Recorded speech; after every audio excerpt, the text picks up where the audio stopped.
Hello friends, welcome to Defence Matrix. तो एक important update है, उसको हम डिस्कस कर लेते हैं। तो टाइम्स नाउ के द्वारा ये अपडेट दिया जा रहा है कि इंडिया के जो हेरॉन यूएवीज हैं उनको आर्म करने का जो प्रपोजल है वो कैबिनेट कमेटी ऑन सिक्योरिटी के सामने रखा गया है और क्लियरेंस के बाद उनको आर्म्ड किया जाएगा। तो जैसे कि हमने पहले डिस्कस किया था कि प्रोजेक्ट चीता के अंतर्गत प्रपोजल था इन ड्रोन्स को आर्म करने का, साथ में फर्दर मॉडिफिकेशन भी करने थे जिसमें इंजन रिप्लेसमेंट को भी इंक्लूड किया गया था। तो रिपोर्ट के हिसाब से अराउंड 48 हेरॉन्स को अपग्रेड करना है, जिसमें से 32 जो हैं उसमें सैटेलाइट कम्युनिकेशन का भी अपग्रेड होगा। तो ये जो यूएवीज हैं ये आर्मी के साथ भी सर्विस में है, नेवी के साथ भी हैं, एयरफोर्स के साथ भी हैं और अपग्रेड के बाद जो इनके वर्जन्स हैं वो बिना वेपन के करीबन 40 आवर्स के आसपास के फ्लाइंग ड्यूरेशन के साथ या फिर एंड्योरेंस के साथ आएंगे। बाकी रिपोर्ट में ये भी लिखा है कि वेपनाइजेशन के बाद भी, वेपन्स कैरी करने के बाद इनका जो एंड्योरेंस है वो चेंज नहीं होगा, पर ये पॉसिबल नहीं है। डेफिनेटली जो एंड्योरेंस है उसमें भारी गिरावट आएगी वेपन्स कैरी करने के बाद। तो 2 से 4 ये लेज़र गाइडेड मिसाइल्स को कैरी करने में सक्षम होंगे, जो कि एंटी टैंक कैपेबिलिटी के साथ आएंगी या फिर एंटी आर्मर कैपेबिलिटी के साथ आएंगी, जिसके लिए जो टारगेट डेजिग्नेशन है वो इसके इलेक्ट्रो ऑप्टिकल सेंसर में जो लेज़र डेजिग्नेटर लगा है उसके द्वारा दी जाएगी। तो ये मैक्सिमम 33,000 फीट्स की ऊंचाई पर उड़ सकते हैं अगर वेपन ना लगे हों। वेपन्स के साथ डेफिनेटली ये जो कॉन्फ़िगरेशन है उसमें बदलाव आएगा। बाकी मैक्सिमम रेंज 1000 किलोमीटर के आसपास की बताई जाती है, पर अगर सेफ साइड में लेकर चले तो ये 500 टू 800 किलोमीटर्स के आसपास की होगी। बाकी ये ड्रोन्स पहले से ही काफ़ी कैपेबल हैं, ऑटोमेटिक टेक ऑफ और लैंडिंग दोनों कर सकते हैं। तो जैसा कि हम जानते हैं इंडिया द्वारा MQ-9 प्रेडेटर बी ड्रोन्स जो हैं वो लिए जा रहे हैं करीबन 30 के नंबर में। तो वो आर्म्ड ड्रोन्स होंगे जिनका एंड्योरेंस भी ज़्यादा होगा, स्पीड भी ज़्यादा होगी। वो पहले से ही आर्म्ड होंगे, इससे ज़्यादा हेविली आर्म्ड होंगे। पर ये जो ड्रोन्स है वो हमारे पास पहले से ही अच्छे खासे नंबर में है और इनका एंड्योरेंस भी काफ़ी अच्छा है, तो ये अपग्रेड करना काफ़ी सेंस बनाता है। बाकी जैसा कि हम जानते हैं DRDO द्वारा भी काम किया जा रहा है आर्म्ड ड्रोन्स पे। तो जो आर्चर ड्रोन होगा वो एक्चुअली बेस्ड है रुस्तम 1 पे।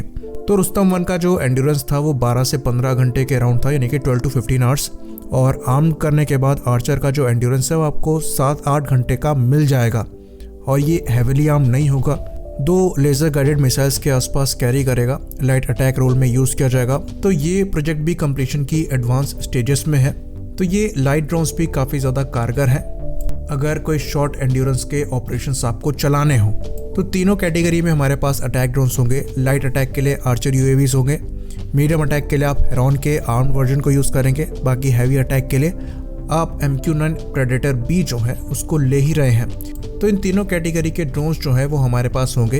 एक्चुअली एक बड़ा गैप है जिसे हम फिल कर रहे हैं। ड्रोन्स के मामले में हम थोड़े पीछे रह गए थे, लेकिन अब हमने जो पेस है उसको कैच किया है। बाकी रुस्तम 2 या फिर तपस की बात करें तो ये जो प्रोजेक्ट है ये भी अपनी कंप्लीशन की स्टेज पर है। एक बार ये कंप्लीट हो जाएगा तो आर्म्ड वर्जन पर भी काम किया जा सकता है और इसमें बहुत ज़्यादा समय नहीं लगेगा। ये हम आने वाले 2 से 3 साल में देख सकते हैं। तो ये एक काफ़ी पॉजिटिव न्यूज़ है कि जो हेरॉन का वेपनाइजेशन है उसके लिए जो रिक्वेस्ट है वो कैबिनेट कमेटी ऑन सिक्योरिटी के पास गई है। पर यहाँ पर ये बात भी बता दें कि ये काफ़ी सालों से पेंडिंग है, तो ये पहले ही हो जाना चाहिए था, पर देर आए दुरुस्त आए। अब यहाँ पर समय नहीं लगाना चाहिए। अगली इंपॉर्टेंट रिपोर्ट की बात करें तो ये साल काफ़ी ज़्यादा इंपॉर्टेंट होने वाला है LCA तेजस के डेवलपमेंट को लेकर, क्योंकि तेजस मार्क 1A को इंडियन एयरफोर्स की सर्विस 2024 से ज्वाइन करनी है। तो जितना भी वेपन इंटीग्रेशन पेंडिंग है उसको इन्हीं 2 सालों में ख़त्म करना है। तो इस साल हम पहला इंटीग्रेशन अस्त्र मार्क 1 के रूप में देख सकते हैं। काफ़ी अच्छी खासी पॉसिबिलिटी है कि अस्त्र मार्क 1 को LCA तेजस से फायर किया जाए। दूसरे इंटीग्रेशन की बात करें तो जैसा कि हमने न्यूज़ में जाना था कि इंडियन एयरफोर्स ने हैमर स्मार्ट म्यूनिशंस को लिया है LCA तेजस के लिए, तो उनका भी इससे इंटीग्रेशन किया जा सकता है। ये बात आपको बता दे, जो हैमर स्मार्ट म्यूनिशंस हैं वो डिफिकल्ट टेरेन्स में एक्यूरेटली टारगेट को स्ट्राइक कर सकते हैं। तो स्पेशली हमारे रिक्वायरमेंट के हिसाब से माउंटेनस रीजन में वो काफ़ी ज़्यादा इफेक्टिव होंगे। बाकी तीसरा जो इम्पोर्टेंट इंटीग्रेशन है वो SRAM यानी कि advance short range air to air missile का है, जिसको अब इंडिया में BDL यानी कि भारत डायनामिक्स लिमिटेड द्वारा बनाया जाएगा। और ये इंटीग्रेशन काफ़ी जल्दी पॉसिबल है क्योंकि मलेशिया का जो लाइट कॉम्बैट एयरक्राफ्ट का प्रोग्राम है उसमें जो विनर है वो इसी साल अनाउंस किया जाएगा। तो HAL पूरी तरीके से तैयार रहना चाहेगा अपने एडवांस वेपन्स के साथ, और क्योंकि पाइथन 5 मलेशिया को ऑफर करने में इशू आ सकता है, तो एसराम एक पॉसिबल ऑप्शन रहेगा मलेशिया के लिए। बाकी बात करें अस्त्र मार्क 2 के इंटीग्रेशन की, तो सबसे पहले इस मिसाइल को इंटीग्रेट किया जाएगा Su-30 MKI में। तो इस साल पॉसिबल है कि अस्त्र मार्क 2 को Su-30 MKI से पहले फायर किया जाए और अगले साल तक तेजस से अस्त्र मार्क 2 को इंटीग्रेट किया जाए।